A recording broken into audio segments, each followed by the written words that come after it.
Hello and welcome. I'm your host, Mary Lou Case. Today is April 19th, 1775, and this is Colonial News.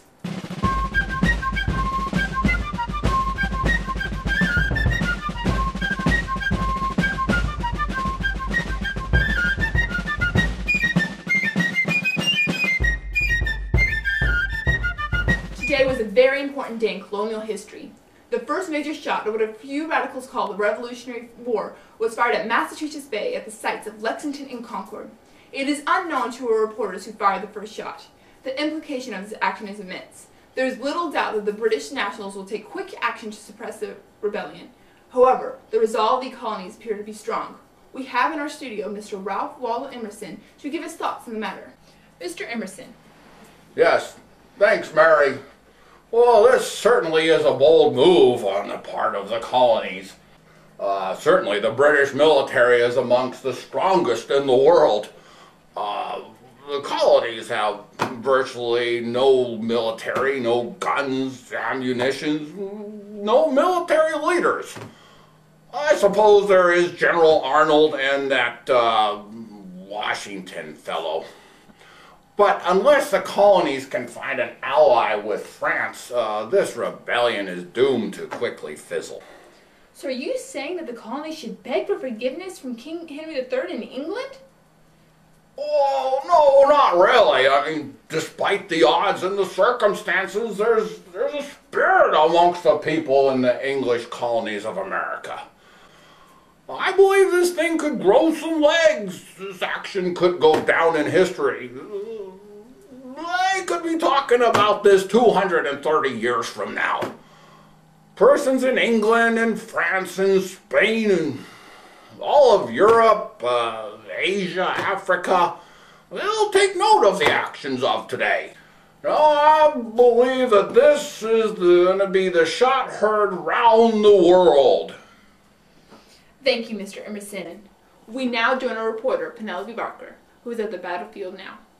Thank you, Mary. I'm on the battlefield here with a Minuteman who is injured in this momentous battle. Let's hear what he has to say. Alright, how do you feel? Ow. As you can see, ow. I've been pretty injured by this whole experience. I probably won't be able to use my leg again. Ooh, well, who fired the first shot? Well, I'm not sure. We were given explicit orders not to fire until the Redcoats fired, and Major Pitcairn said disperse ye rebels, and we refused. They fired at will. Wow, that does seem to be a pretty popular story among the colonists, but what do you think that the British would have to say about this? Well, they're saying the opposite. They're saying they didn't fire until we did, but I assure you that's a load of cow manure. So, how does it feel to get shot? Well, it hurt really bad. A doctor came by an hour ago and said I have an hour left. So you're gonna die now? Oh no. He came by an hour ago and said I have 2 hours left, so I have 1 hour left now. Ah, well, that's wonderful. Thank you. Back to you, Mary. Thanks, Penelope. Good report. This battle has obviously made as large an impact as the Boston Tea Party.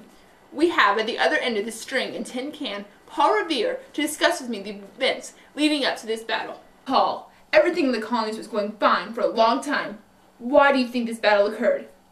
It's simple, Molly.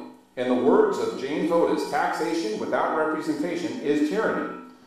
Our colonists were getting sick of all the unfair acts the British imposed on us. Don't forget the Sugar Acts, the Stamp Acts, and most recently, the Coercive Acts or the Intolerable Acts, to name a few. The British have pushed the colonists to their limit, and they had to expect some sort of outburst. I see.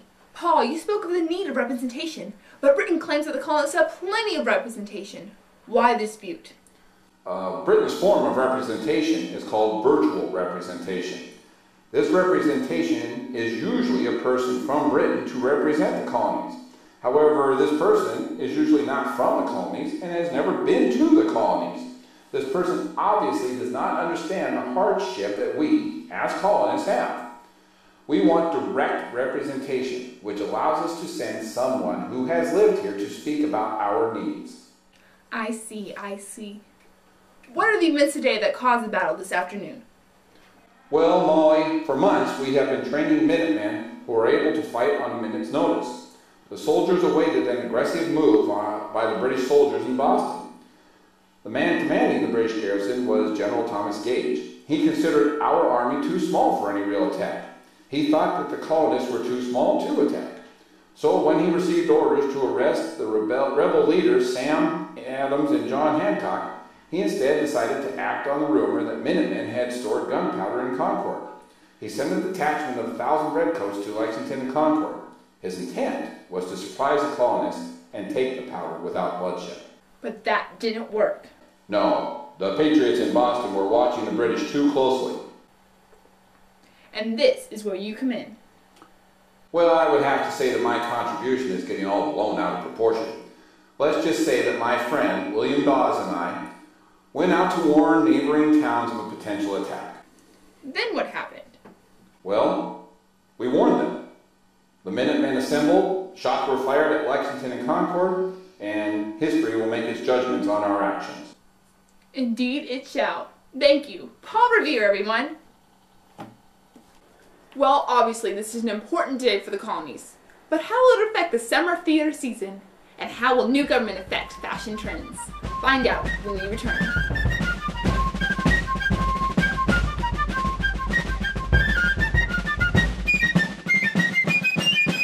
Medical Direct. Are you sick or injured? Are you paying high price for treatments that do not seem to work?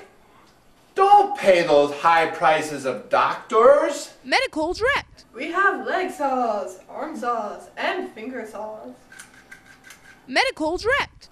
How do you tell good leech from bad leech? Slimy skin. I love medical equipment! Medical Direct. Do you know how to vanquish evil spirits? Leeches. Some of those other guys, they rip you off. I love bloodletting! Medical Direct. We have the best barbers in town as our surgeons. We have the tools on site, so you don't have to pay those expensive fees. Medical Direct. If you didn't buy direct, you bled too much.